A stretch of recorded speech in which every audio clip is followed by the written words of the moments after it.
Ar-ruhul jadid fi jasadil ummah. Hai mujahid luluh lantakkan jiwa pendosa.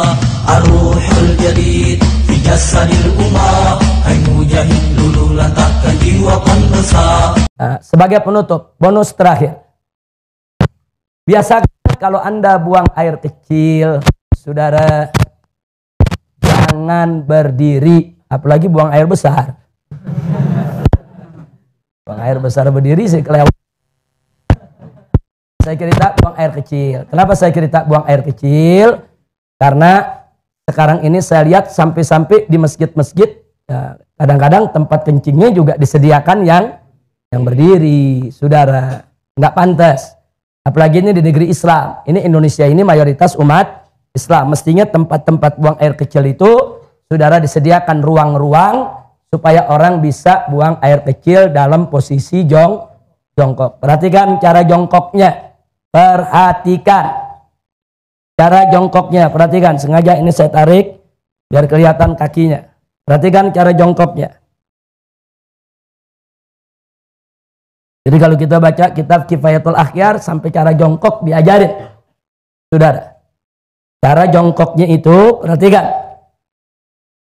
Jadi ini kiri ini kaki. Jadi kita punya paha, ini pantat kita, ini diri di atas kaki kiri. Ini tegakkan. Begini cara buang air kecil. Seperti ini. Nah, karena kalau Anda lakukan seperti ini, insya Allah buang air kecilnya tiris. Kita jauh dari penyakit silisil bol. Nah, penyakit yang kencing gak habis-habis. Sebab kalau Anda tidak tiris, ya perasaan kalau kita jongkok aja biasa, kencing, selesai.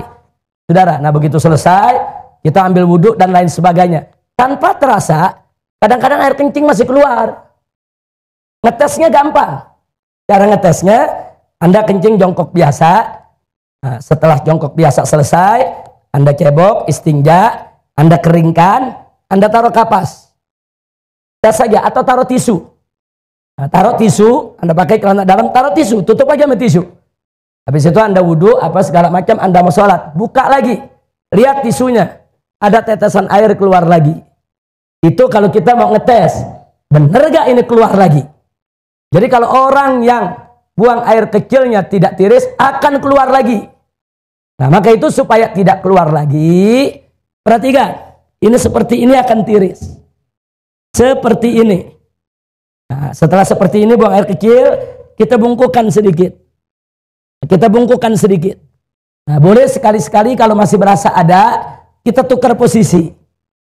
Nah, sekarang kita di kanan, kiri yang tegak. Tapi ini bukan posisi utama, bukan. Posisi utama yang tadi. Posisi utama yang tadi. Ini cuma untuk menggoyang kita punya kantung kencing. Supaya kantung kencing kita ini kegoyang. Digoyang begini, balik lagi. Tapi ini yang utama. Ini kalau begini kita kencing, insya Allah tiris.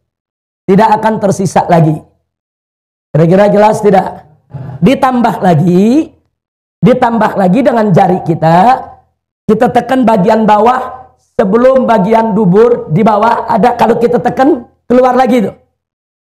Keluar lagi itu cairan. Tekan sedikit. Yang ketiga, istibra. Apa istibra? Dehem. Dehemnya bukan dehem dengan tenggorokan. Bukan dehem dengan suara dada. Dehem dengan perut. Perut. Jangan pakai dada. Enggak. Coba lihat, ada bedanya enggak dengan dada sama dengan perut? Beda. Coba pakai perut. Gimana dehem? Perut kita tekan. 3-4 kali. Nah, itu klepnya terbuka. Kita dehem, klepnya terbuka, dia akan tiris air kencingnya. Kira-kira jelas? Habis itu baru kita istinja. Jadi Islam ini indah. Sampai cara kencing diajarin. Dalam Islam ya ikhwan. Dan ternyata para dokter mengakui. Para dokter itu mengakui ternyata betul memang posisi itu membuat bukan hanya kantung kencing. Membuat ginjal kita di posisi yang benar untuk membuang daripada air seninya. Jadi posisi ginjal nih, saudara, memang seperti ini. Dia jadi seimbang posisinya kalau begini. Ginjal kanan, ginjal kiri. Saudara, memang posisinya begini. Jadi untuk ginjalnya sehat, kantung kencingnya sehat, dan insya Allah tidak menetes lagi. Kira-kira jelas? Nah, ini oleh-oleh pelajaran terakhir. Mudah-mudahan manfaat untuk kita semua. Amin ya rabbal alamin. Tolong diamalkan, dijalankan supaya sholat kita bisa lebih tertib lagi. Tapi ingat, saya ini membahasnya cuma sangat singkat sekali. Belajar lagi sama guru-guru kita. Tanya kita punya guru, tanya kita punya ustadz, tanya kita punya habib. Dengan kitab-kitab yang mereka baca. Bagaimana tata cara sholat, bagaimana rukun sholat, bagaimana tata cara wudhu. Bagi apa itu hal-hal yang najis, apa itu hal yang membatalkan daripada wudhu kita. Pelajari. Sebab kalau Anda tidak tahu bagaimana cara bersuci, bagaimana sholatnya bisa benar? Itu pintu. Sholat tidak sah kalau bersucinya nggak beres. Pelajari dulu bagaimana cara bersuci, bagaimana cara sholat. Jangan sampai kita tidak tahu. Sampai di sini jelas? Alhamdulillahirabbil alamin.